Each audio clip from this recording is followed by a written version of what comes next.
Hi, I'm Tom Myers, and I'm pleased to welcome you to the Anatomy Trains Technique series of videotapes. These tapes are designed as a memory aid for any of you who have been in my classes before, and would also be suitable for any manual therapist who wants to add fascial plane release techniques to their structural repertoire. These tapes are specifically designed to give you the feel, the kinesthetic feel of these fascial and myofascial releases, and as such, they come with a few cautions and a few suggestions. The first caution is that these tapes are long on technique, but short on both anatomy and assessment. In terms of the anatomy, we covered this in tape 2 of this series, the Anatomy Trains Overview. It's also covered in my book on the anatomy trains. Well, if you don't have either of those, you can follow along with a good anatomy atlas of your choice. Though we will do a little bit of assessment with each tape, the judgment of when to use each of these techniques is really left to you. You can get more help with the assessment in the Anatomy Trains book, again, or in tapes 3, 4, and 5 of this series, or by attending any of a number of structurally oriented classes, such as those we offer at our kinesis school. Believe me, I am very aware of the limitations of trying to teach these techniques, which rely on your kinesthesia and your sensitive perception in the body, via a medium which is totally visual and auditory. To ease this, we have created a kind of classroom situation in which you'll see me demonstrate the techniques, but you'll also see a student imitating the techniques, and the client comments on how we get there. I think this will make it easier for you to recreate the feeling of these techniques. Though we will be showing you the techniques in some detail, we're not interested in your slavishly imitating them exactly as they are on the video. These are, call them templates for techniques. They can be applied in different ways to suit particular clients and particular problems. Once you get the feel of the technique, you can work creatively with it to apply it in many different ways. And we hope that's what you'll do based on what you see here. For ease of learning, we're going to start at one end and work our way up to the other. In practice, this may be the way that you work. It's an okay way to work, but it's certainly not the only way to work by any means. You might start with an area that is particularly held or particularly tight or short and work out along the line and in both directions from there, and then return to this difficult area toward the end of the session. So what we're going to show is a way, but not the way, of approaching this myofascial meridian. We hope that you enjoy and learn from these videos. Of course, we'd love to see you in a class also, since the learning is often better face-to-face and hand-to-hand. But let's see what we can do with this electronic medium. From the top of the toes, underneath the retinaculum at the ankle, up the anterior compartment of the leg, through the kneecap, up the front of the thigh to the pelvis, jumping across to the rectus abdominis, up the chest on the sternalis fascia, onto the sternocleidomastoid, all together running up the front of the body in the superficial front line. So let's very quickly review the anatomy. Again, the anatomy is reviewed in more detail on tape 2 of this series, but let's just take a look at it quickly. If you look at this line, it's going to cover 5 tracks of soft tissue stretch with 7 stations or bony attachments in between. So if we started from the bottom and look, we see that the first track goes from the top of the toes underneath the retinacula to just below the knee on the tibial tuberosity. That would include the tissue on the front of the tibia. Continuing straight up from there, we pick up from the tibial tuberosity the subpatellar tendon, and that takes us through the kneecap and onto the quadriceps, and this will be territory that we'll be working, particularly the rectus femoris, which travels up and then tucks into a little pocket between the tensor fascia lata and the sartorius at the top. It actually attaches to the anterior inferior iliac spine, but it's pretty close to that little knobbly bit on the front of your hip. The second part of this line takes off from the pubic bone, going up with the rectus abdominis and the associated abdominal fasciae, and makes it up to the 5th rib, and continuing on up from there, straight up along the sternal fascia, the sternalis muscle, and the sternal fascia, especially where the ribs meet the sternum in the sternal chondral joints. That carries us right up the sternum to the handle, the manubrium of the sternum, and at the sternal notch we pick up the sternocleidomastoid, which goes from the front of the neck across the neck to the back of the skull. This leads us into the meaning of this line because a very interesting thing with human beings. If you look at any self-respecting quadruped, they protect their soft, sensitive bits. The throat is protected under the chin. The breasts are protected under the arm or the leg. The stomach is protected by the back. The genitals are protected by the leg. The groin is protected by the leg. Not us. We human beings, we take every soft, sensitive bit that we have, we put them all up front. Face, breast, soft underbelly, groin, genitals, we put them all up front on the same line, and we walk them forward into the world pretty much on the same plane. So much so that we've actually invented gestures or signs when we meet each other. We reach out and we shake hands, which is a way of saying, I promise not to grab your soft, sensitive bits.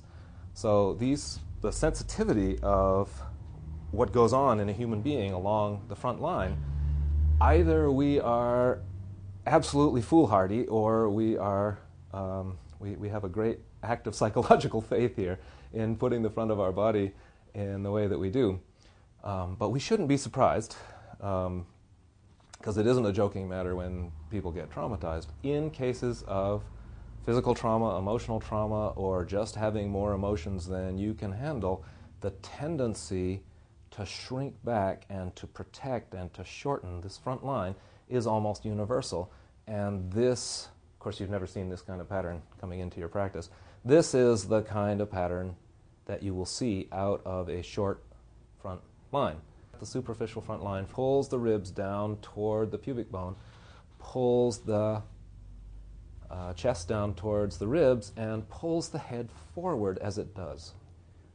This is the pattern that you're looking at when somebody comes into your office, and they're often complaining about headaches or pains in their neck or their upper back, but where they need to be worked is not in the head or the neck or the upper back. What needs to happen is that the front line of the body needs to be lifted up to restore the balance of the head.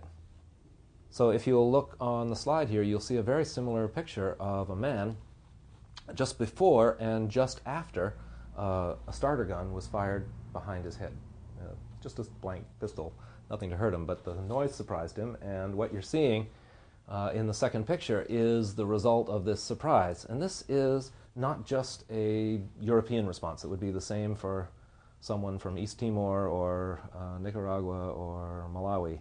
It's a human response, and it's called the startle response. And you can see now that if we look at this, that the startle response could be otherwise defined as a shortness of the upper superficial front line.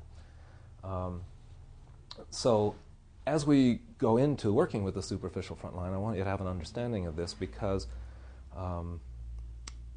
this startle response, well, in an animal, they would have a startle response and go into the startle response, and 30 seconds later or a minute later or an hour later, when the danger was gone, they would let go of the startle response and go back to their regular state. The difference between an animal and a human being is that we are so attuned to our inner psychosocial environment that when we go into this startle response, we can stay there for the next 20 or 30 years, kept there by our psychological structures. And these psychophysical patterns, when you come to work with the superficial front line, you need to understand its sensitivity and the tendency of the body to protect all those sensitive spots that we were talking about, the groin and the breast and the soft underbelly. By shortening the superficial front line, we protect those spots. We go back to something earlier, something smaller, something more quadrupedal. And when we work with the superficial front line, we give people the opportunity to work out of those patterns to feel the full, what you might call upfront feeling. Now, not that every time that you work on the superficial front line that you're working with deep psychological issues, but I do want us to have that in mind as we go into working on the superficial front line. So, let's go. To recap then, from the top of the toes, underneath the retinaculum at the ankle, up the anterior compartment of the leg, through the kneecap, up the front of the thigh to the pelvis, jumping across to the rectus abdominis, up the chest on the sternalis fascia, onto the sternocleidomastoid, all together running up the front of the body in the superficial front line.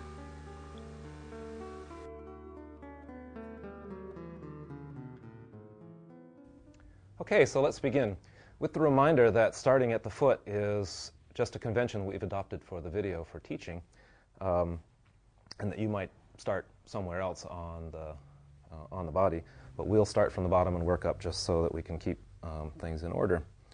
There's not a lot you can do with the tendons on the top of the foot here, which are the first part of the superficial front line, but I do like to get the metatarsals, making sure the metatarsals are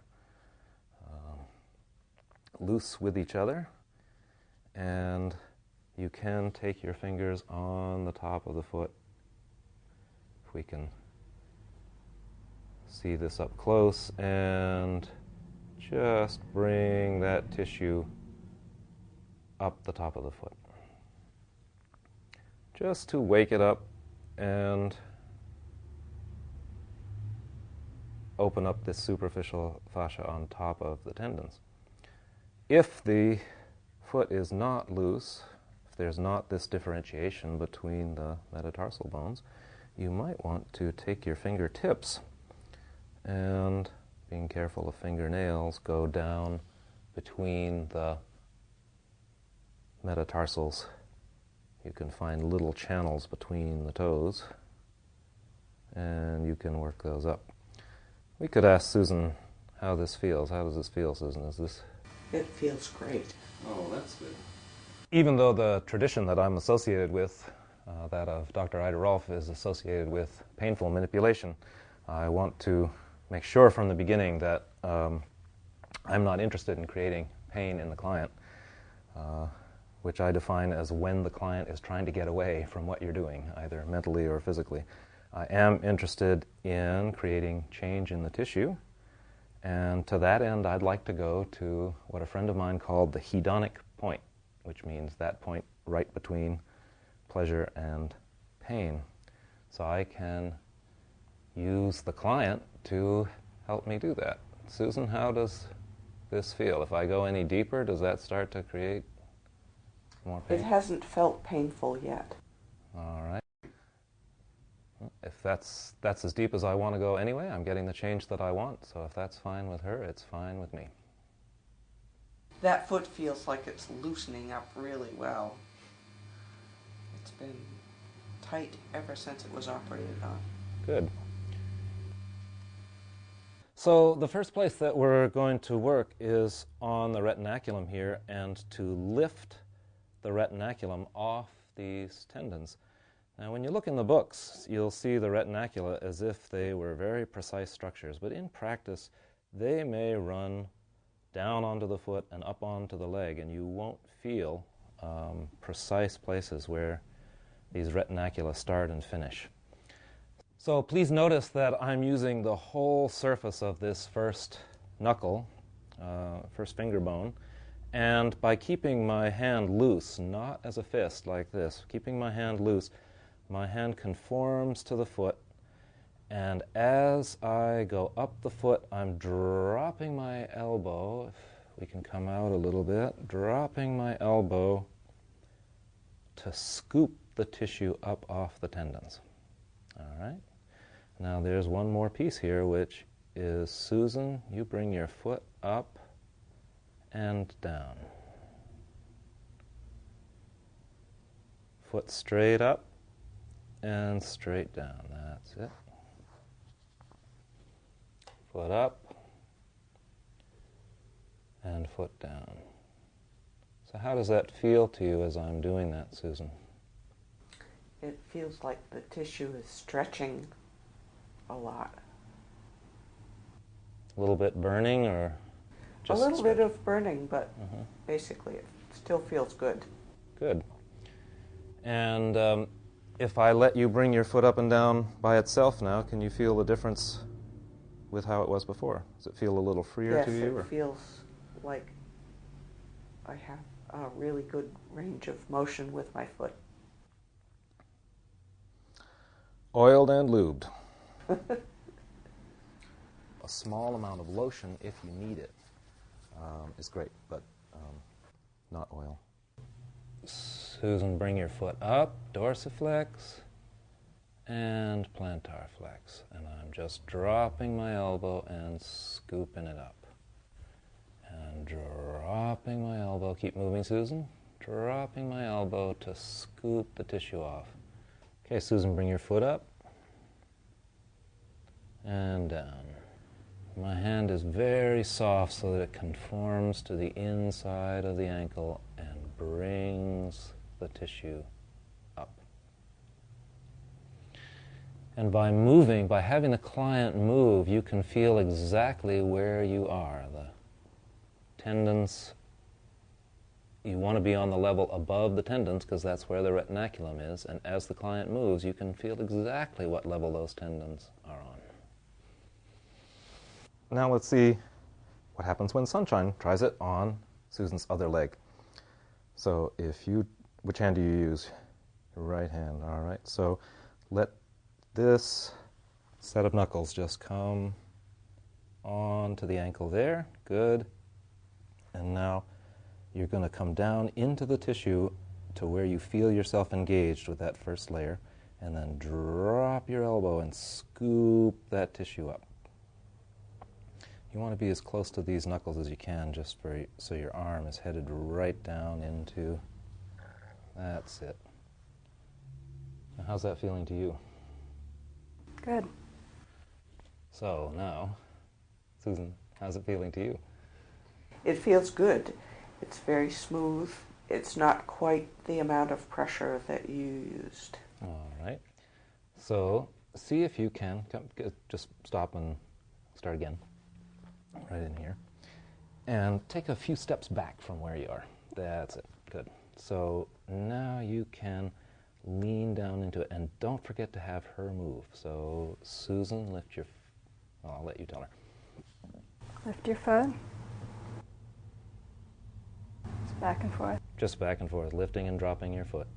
Do you feel how you can feel the tendons moving under your hand? Yes. When the foot is moving? So that keeps you oriented. Where you want to be is in the layer right on top of those tendons. That's where the retinacula are. Okay. And you're freeing the tendons from the retinacula, or you're freeing actually the retinacula from the tendons. And you'll just have a feeling that you run out of juice there about 3 inches up. And when you run out of juice, you stop. And just come into your arm with your weight. So some of your weight's going into your foot. You just let that weight down into your arm, just like that. That's great. And Susan moves the foot. Okay. Becomes less a matter of strength and just a matter of letting your weight in. Mm-hmm. Okay. Was that closer, Susan? That was much closer. It felt like a really steady pressure and smooth, much smoother. So our next technique is going to continue up the anterior compartment of the leg, principally the tibialis anterior. So I'm going to turn my hand so that my knuckles are near this edge of the tibia, and I'm going to go up Susan's anterior compartment, up the front of her shin, not pressing into the shin bone, and bringing this tissue up. Now, at the same time, I'm going to ask her to do the same movement that we did before of dorsiflexing and plantar flexing, which helps her know where I am, helps me know where she is, and helps the tissue wake up and melt in general. All right, well, so let's have Sunshine try this same thing. The first thing you want to do is make sure that Susan's leg is not laterally or medially rotated. And then just take your hand and turn it so that these knuckles are coming in contact. And again, it's right down through your arm with your weight. That's good. And now as you move up, you get her to dorsiflex and plantar flex. And your idea is not to work hard with your muscles, but just to sink into her leg with your bones, with your weight. Mm-hmm. How does that feel, Susan? That feels good. It felt sort of sharp in the beginning, and then it smoothed out as you were working your way up my leg. Again, Sunshine, if you take a step back with your left foot, with your back foot. Yeah, there. And then, if you push on the ball of your back foot, that just gives your weight to her leg. Do you feel that? Mm-hmm. So you don't have to do it with your arms, you can do it with your feet. That's it. Okay, you just stay right close to, that's it. Things are popping. And keep right on going till you get about to here, because that's all that tibialis anterior stuff. That was much smoother.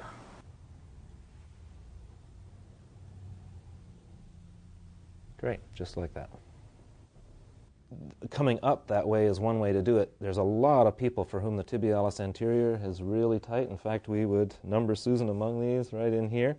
So sometimes I'll just take these knuckles or even these knuckles, but let's do it with these. And I will sink into the leg like that. And now, Susan, you come up and down. And it's really, I'm not moving at all. It's the client's movement that is doing all of this. But it allows me to sink into her leg a little more deeply. You feel that? Yes, I do. Deeper, deeper down in the muscle? Yes. It's still not painful, It is it? says, oh, this... Is it This was painful tight. or yeah? Yeah, well, you see, that's where the pain thing becomes funny, because I don't want to impose pain on your body, but there's pain in your body that needs to be exposed. So Right. it's a gentle dance that we have to do, because right there things are really You're tight. at the hedonic point. I'm at the hedonic point. Okay. So, Sunshine, you come in and try that. Yeah, whichever one feels more comfortable. And she doesn't move until you get set in. You relax, Susan, and Sunshine, you come in. And when you feel well set up, you feel like you're in there, just tell her to dorsiflex and plantar flex. Feel the muscle moving underneath your knuckles? Mm-hmm. Yep. For this next technique, we want to include the tissue on the surface of the tibia, and to do that, you need to make your hands into a kind of rooftop.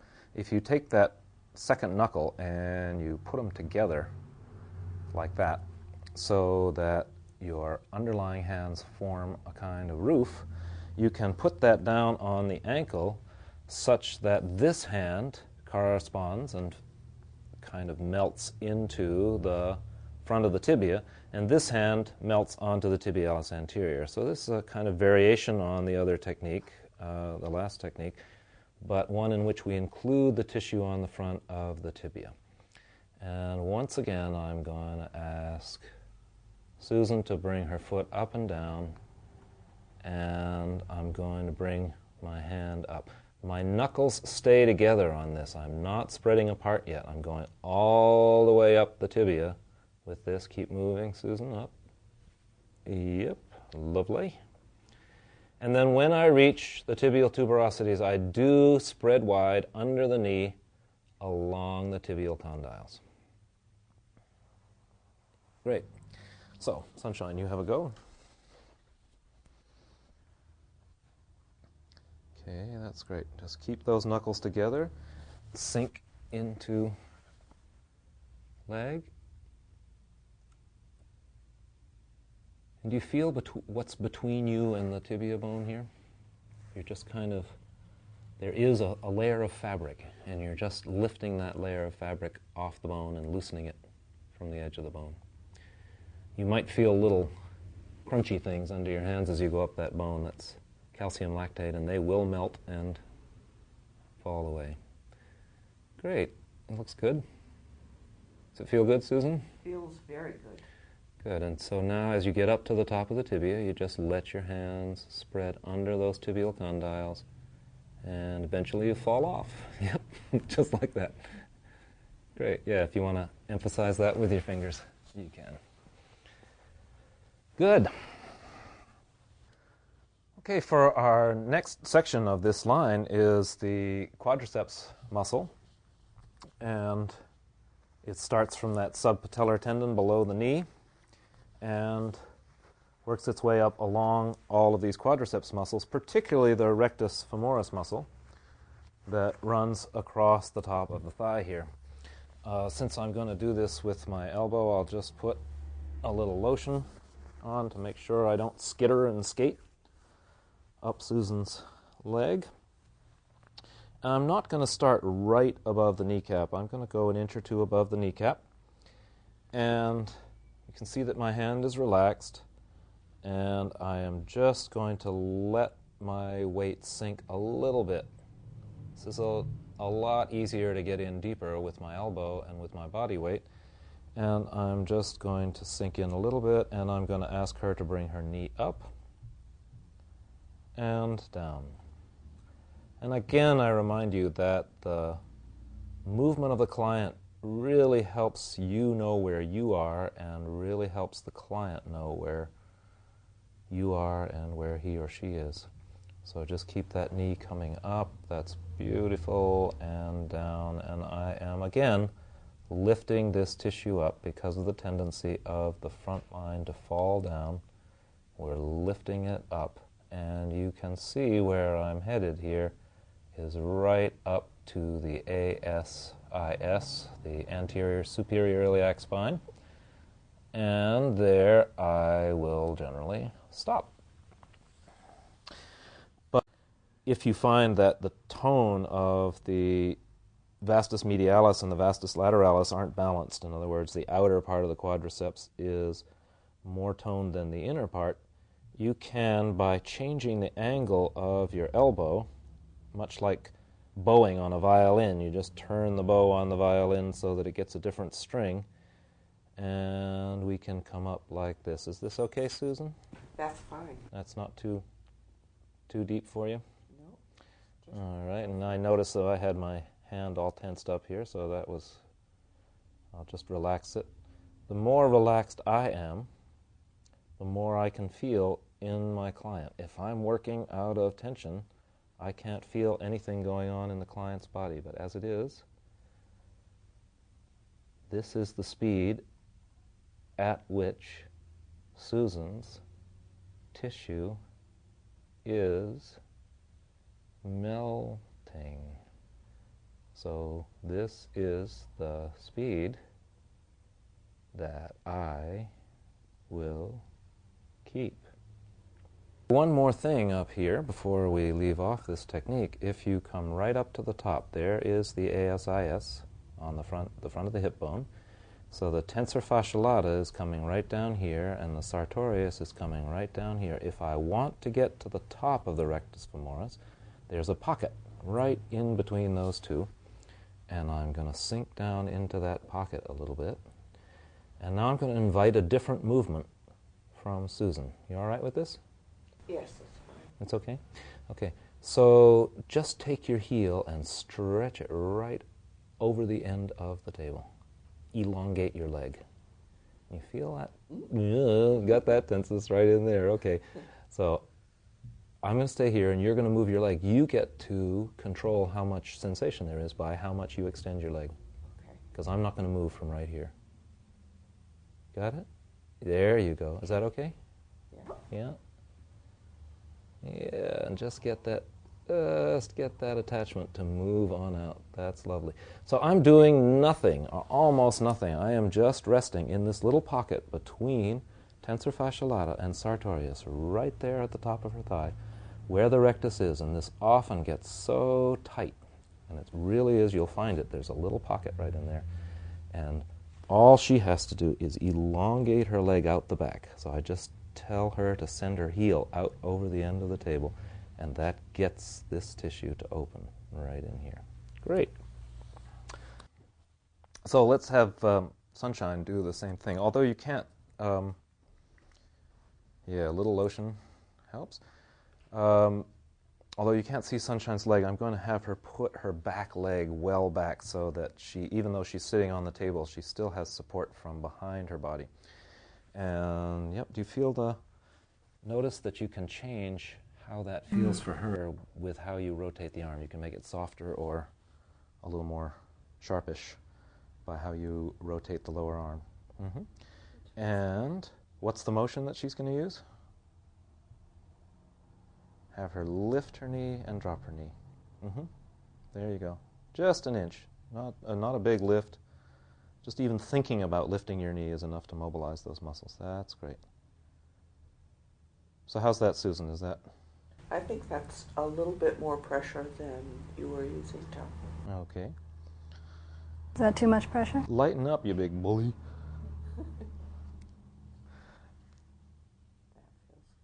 Yeah. Keep going right at that speed, because that's the speed at which she's melting. Do you feel that? Yes. It's happening right ahead of your arm. It's not even right under your arm. It's right ahead of where your arm is. That's great. That's great. Okay. Susan, as you lift your knee, keep this part of your back on the table. So you don't go into a lordotic curve. You don't go into a sway back as you lift your knee. Keep your back nice and flat as she comes up to the top of this. That's it. So you're elongating the back of your hip to lift your knee. Yep.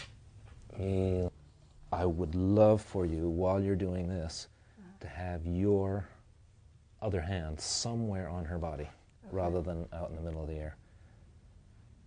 I don't know what it does, but it's something about completing a circuit. The shiatsu people call it the mother hand. Yeah, that's the idea. Okay, How's that pressure? now, you see how you're tightening up your belly to get that up there? You stay right, just go really slow right where you are. So when you, go ahead, do it again, so that the folks at home can see how the belly muscles are tightening, yeah? So instead of doing that, elongate the back of your hip. You were doing it when we got closer up to the hip. There you go. Nope. Starting again to work with the belly muscles. Lift the knee and leave the back down. There you go. Better. Because we don't want her to shorten everything up to do this action. We'd like her to elongate into the action, which is sometimes not easy when somebody has an elbow in front of your thigh. So now we have changed so that Sunshine's on the table and Susan's going to work, and the next piece of the superficial front line here is muscularly the rectus abdominis, but fascially this whole superficial abdominal aponeurosis here. And in terms of this superficial front line session, I rarely work below the navel, but sometimes if people are really tight in the belly wall, in the rectus abdominis, I will put my fingers in right about at the level of the navel. There's an inscription, one of those white lines in the six-pack abs, and if you go right into that inscription, do you see what I'm doing with my fingertips? I am straightening my fingers, dropping my elbows, and lifting that tissue up over the ribs. It's essential to see that I'm dropping the heel of my hand, dropping my elbow, so that I'm not pressing into the ribs. It's not like that. It's taking this tissue, going below whatever adipose tissue might be there, catching that fascial plane, and just bringing it up along the ribs. You'll notice that my hands are well away from the center so that I am not pressing on the xiphoid process, but I am lifting up the fascia on the top of the rectus, and there's no harm in taking this and doing it a little bit wider. I strongly urge you against spreading wide from the center line, particularly in postpartum women, but you can go a little bit wider on the ribs and take this up. You'll notice that I'm stopping right around the fifth rib, right around the brow. Okay, so our next technique is going to carry us up along the costal margins of the ribs, along the sternum, and even up onto the collarbone. I call this the I technique because by the time you've finished it on both sides, it looks like the capital letter I. So I'll do it on this side, and then we'll have Susan do it with Sunshine on the other side. Again, I like having both hands on the body, even though you're doing the technique with one hand. I'm going right along the bottom of the ribs here. I'm not really tucking in under the ribs. That would make her feel a little insecure, perhaps. So I'm going right along the bottom of the ribs. I'm being quite gentle with the ribs, but I'm being fairly insistent about bringing the tissue up and in along the costal margins of the ribs with me. And this time I am going to go under the edge of the bra, right along the sternum. If you feel you need to talk to the client beforehand about the fact that you're invading there's space, you can. If you're using draping with this, you have to figure that one out, because I usually work in underwear. But if your intention is clear of going up here along the edge of the sternum, you can usually go up here an inch or two without causing any distress. And with these modern sports bras, a lot of territory gets covered, so I usually, to provide a continuity, bring the bra down, and then I'm bringing my fingers up right along the sternochondral margins, where the ribs meet the sternum. So I could be right in the middle of the sternum, but I'm often right out on the edge. And when you get to this top of the sternum here, oh, I know this isn't strictly part of the superficial front line, but all of this fascia really is one and the same. So I'm going out along the edge of the clavicle. Let me try that again so you can see it. Right along the under edge of the clavicle. Yeah, you can sit and kneel, that's great. So just bring your hands underneath the ribs with your fingers that way, and support the outside of the ribs, so that's right. Now you're just going to bring the tissue up along the ribs towards her midline like that, following the edge of the subcostal margin. Yep. Does that give some of the same feeling? Yeah, you could go a little bit slower. All right, so let's start that again. Let's have you just come down here and start that again. And what I want you to feel for is the tissue there it goes. Is the tissue melting in front of you? Okay, so you have to go at the rate that tissue softens, liquefies in front of you. Can you feel it? Yes. Yeah, great.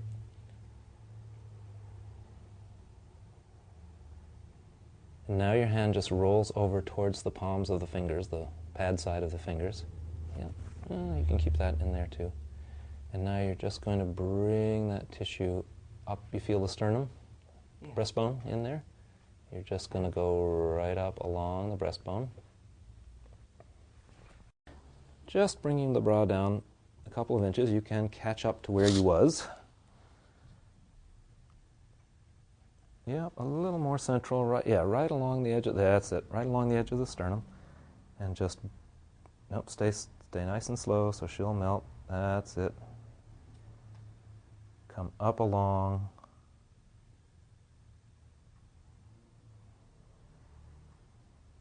And out. How'd that feel? Good.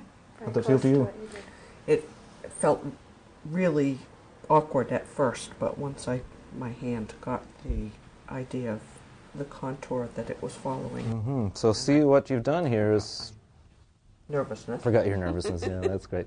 So you followed the contour of the front of the ribs all the way up the sternum, and then a little bit, and I sometimes use my knuckle for this, right out under the collarbone.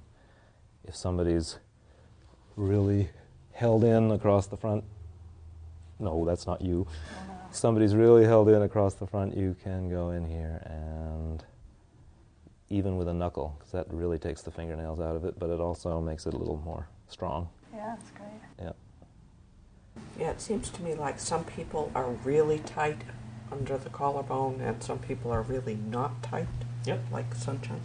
So that's very much a good point that you make, because we want to alter these techniques with what you find. If you don't have to do it 3 times under the collarbone if that area is loose, but if that area is really tight, you might repeat this piece of it more times, or next session, or whatever is necessary to help them. Okay, so I thought we would take a small variation here, since Bill has come in and represents the male of the species, and not only the male of the species, but the hirsute. And it's a little bit more difficult to do this kind of myofascial stretching when you're doing it on top of body hair. And short of asking your client to shave, there are 2 things you can do. One is to use lotion, not oil, again, but lotion. And the second part of that is that when you come in to work with the body, you do not, as we did in the other cases, travel over the skin, because when you're traveling over the skin, you are pulling it with you. So here you can take the skin, bring it down, go in and engage with the level that you want to engage with, and bring it up to the degree that the skin will let you. Then you can go up an inch or so, depending on the mobility of the skin, come down, take a hold of the fascia underneath the skin, and we're using the same thing here. We're looking for how fast is that fascia melting. I'm right here at the edge between where the sternum is and where the ribs come in, and I'm just going to take the skin, pull it down, engage my fingers in, and bring the skin and my fingers up through that fascia to the limits of what the skin can comfortably take, and then once again bring the skin down and come up. It takes a little longer to do it this way, but it is definitely worthwhile in terms of the patient's comfort and the results.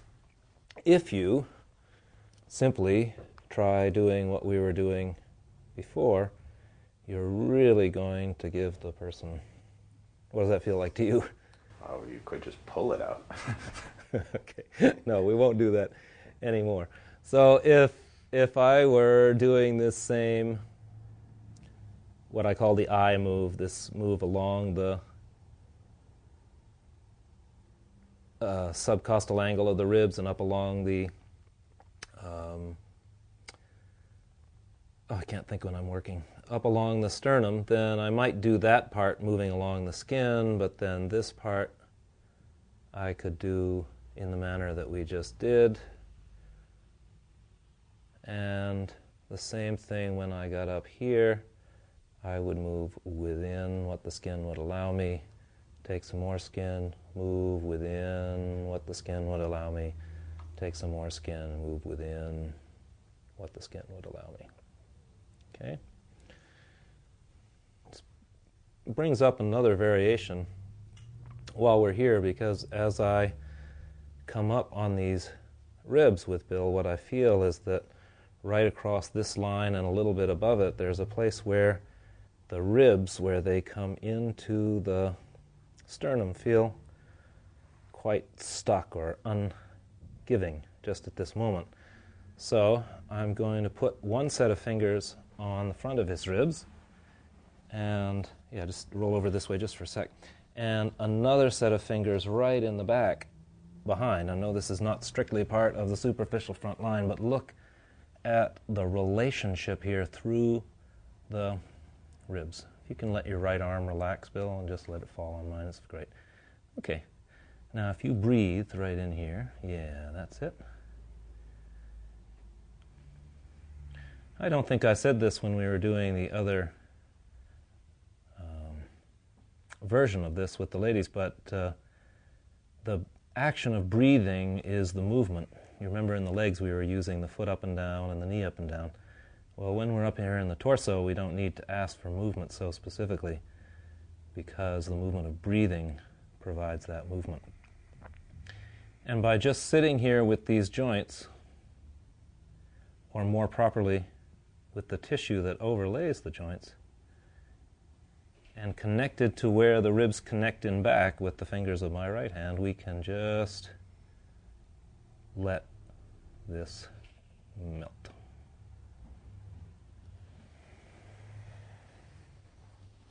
Perhaps you can see the difference in the angle with which his two shoulders are coming out of the neck after we did releasing the ribs on this one side. It really made a difference to his shoulder position. Does it feel any different to you, Bill, from side to side? Can you describe that at all? Right shoulder feels as though it's farther back. Closer to the table, meaning? Closer to the table, more relaxed. Opened up. All right, well, let's see if we can do something similar with this side. Okay, come on back. Back hand is pulling down, and my front hand is freeing the sternocondral joints, the sternocostal joints, where the ribs come into. So I'm not right in the middle of the sternum, I'm just right off to the side of the sternum. And if I'm doing anything with that tissue, I'm bringing it up.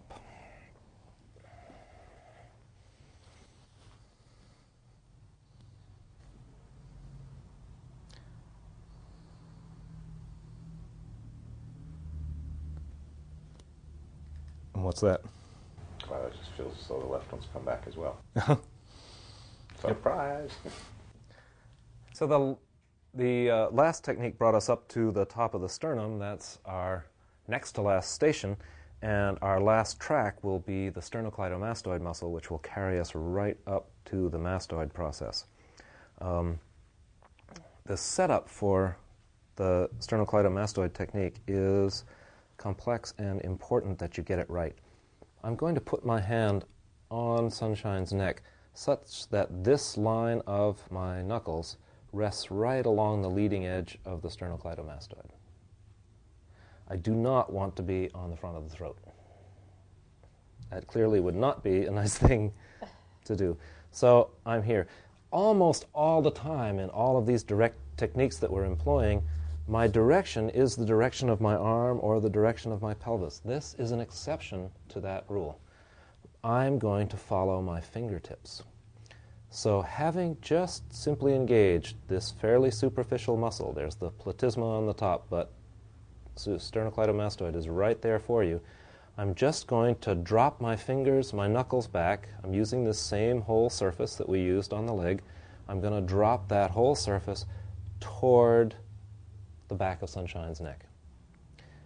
At that point, she can still breathe. She's still got blood going to her head, and she's not feeling as if her breathing's being cut off. Now I want her to turn her head to the left. And when you say that to people, a lot of times people will do what Sunshine's doing now, which is to roll their head on the table to the left like a ball. And I don't want her to do that either. So I'm going to put my hand on the top of her head, and I'm going to urge her to turn left using the rotation of her neck. And one of the things that you can tell the client is that they'll hear their hair on the table. You can't hear it much, but they can hear it because they're not just rolling their head on the table, they are rotating the neck around its axis. So having educated the client to that, having gotten the leading edge of the sternocleidomastoid and taking it back in the direction of my fingertips a little bit, I will then ask Sunshine now to turn, and she does most of the work by turning away from you. Do you feel the kind of pull on that, Sunshine? Yes. Okay. And once she's turned pretty much whatever her range of motion is towards that side, I continue along the neck, bringing this tissue toward the back. Now, I understand that I've gone off first the sternal head and then the cleidal head and past this space and then onto the leading edge of the trapezius. By the time you get down here, you're no longer working on the sternocleidomastoid, you're working on the trapezius, which we'll see again in the arm lines. But the fascial plane is the same between the sternocleidomastoid and the trapezius, and our idea here is to bring that tissue back, since with the head forward posture that tends to get carried forward. I'm circumnavigating her neck. My elbow is making a tour of her neck. I'm not just staying right on top and going that way, because when I get to the midline, I'll fall off. I have to lean out so that I can carry the work all the way around towards the back. So, did that feel okay? Mm-hmm. Some burning involved in that? A little bit. But not too bad. No. And no pressure on your windpipe. Right. That's what I'd like the folks back home to know for sure, that there's no pressure on the windpipe. All right, Susan, you ready to try this? I am. All right, use your left hand here. Good. So it's this next knuckle right there, right along the edge of the sternocleidomastoid. Good. Okay. And you let her turn first. So you have to tell her what to do. So start to turn your head.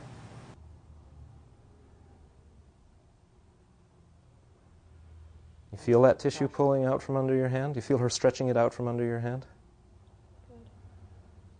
Pressure's okay. That's right. And you lean so that you can, how far back on her neck can you go before you fall off? That's it, that's it, that's it, that's it. When she's gone as far as she can go, then you go as far as you can go, and then let up.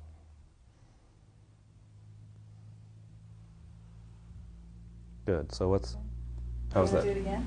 Yes. Yeah, do it again. How was that Excellent. compared to? Oh, great. Okay. So just let these knuckles soften so it's this surface. There you go. Okay. And you get enough to get a grip on that, and then you start moving that way, and then she moves away from you. You feel that pulling out from under your hand? She's pulling the tissue out. This time I can more feel her doing the work. Right, and now she's getting out to the limit of her thing, so you start doing your work, taking it in the opposite direction. Lovely. Okay. I like that. Feels good. So if you find that last technique a little daunting, or your client does, you can practice a variation of that and still get this sternal head of the sternocleidomastoid to lengthen out. I'm again going to place the edge of the knuckles here along the edge of Sunshine's sternocleidomastoid, but she's already turned to the left. I've already engaged so that, see how that superficial front line is a long line going right along there. So this, likewise, I am not going to push in, although it's, with her head turned, it's a lot safer to push in on the side of the neck here. I'm still going to be more lifting. And as I lift the sternocleidomastoid toward the mastoid process, I'm dropping my elbow to get that kind of scooping feeling of scooping the superficial fascia up towards. I'm definitely going behind the ear, not under the ear, but I'm also going to continue on up onto the mastoid process. The muscle stops here, but the fascia keeps going right up onto the scalp. So your client will feel a little incomplete if you stop too soon. You can carry this right on up. I'm going a little too fast now just to show you, but you can carry this right up onto the mastoid process, and if it's not pulling the hair too much, right onto the scalp where the fascia keeps going.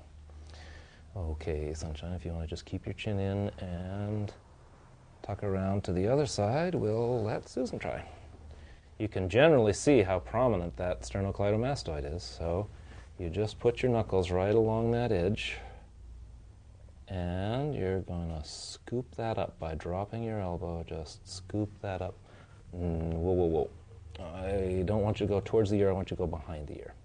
Okay? That's it. That's the direction.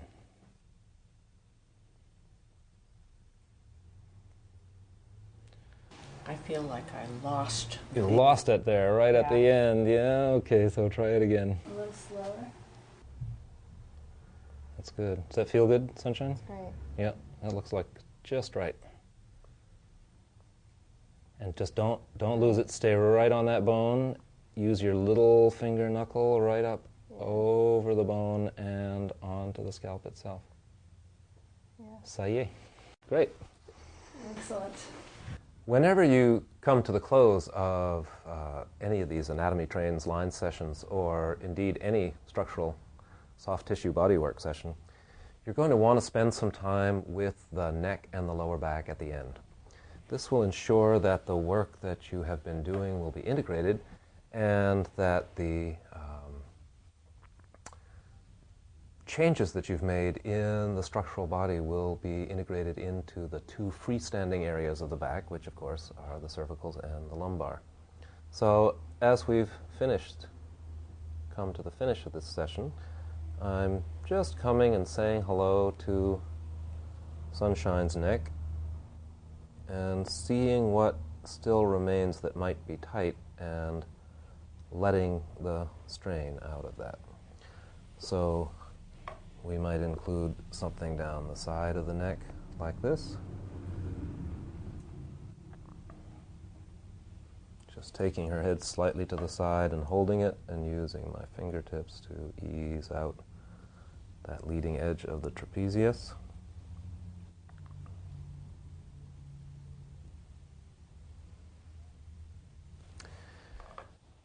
And one of my favorites, to get the laminar groove here, I bring my hand in from the opposite side, still cradling her head in my other hand, and bring my fingertips up the laminar groove toward her occiput, encouraging length in the deep muscles of the back of the neck.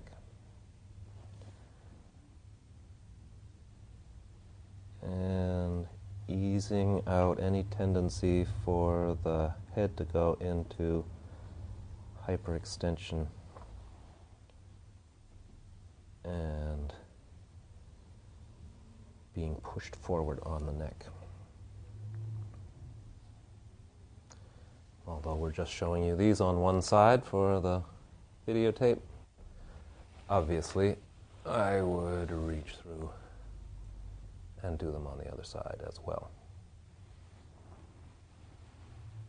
See how the thumb just fits on the other side on the shoulder, which makes it very easy for you to bring your fingertips up. And the other thing that can be good when you finish the session is to ease out the muscles of the lower back, the other freestanding area of the spine in the lumbars. So I'm going to have Sunshine lie on her back with her heels pretty close to her rear end, and I'm going to ask her to press down on her feet and lift her pelvis up in the air. I'm going to put my hand under her pelvis so that her sacrum is resting on my wrist and forearm, and my hand, if I could ask you to turn on your side here, and my hand is on her back such that the spinous processes of her back are in between my middle finger and ring finger. And I'm almost at the top of the lumbars here.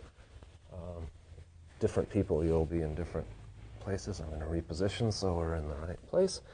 And now I'm putting my hand on the top of her knees, or I could put my hand on her belly, and I'm drawing my hand out toward her feet. This is the crucial part of this technique, is to draw out toward her feet, toward her heels directly. It is not a good idea, and it's something that's very easy to do. Come on up again, Sunshine, up in the air. What the easy thing to do is, when I'm doing this, is to pull my hand towards me, and I will turn her into a banana if I do that.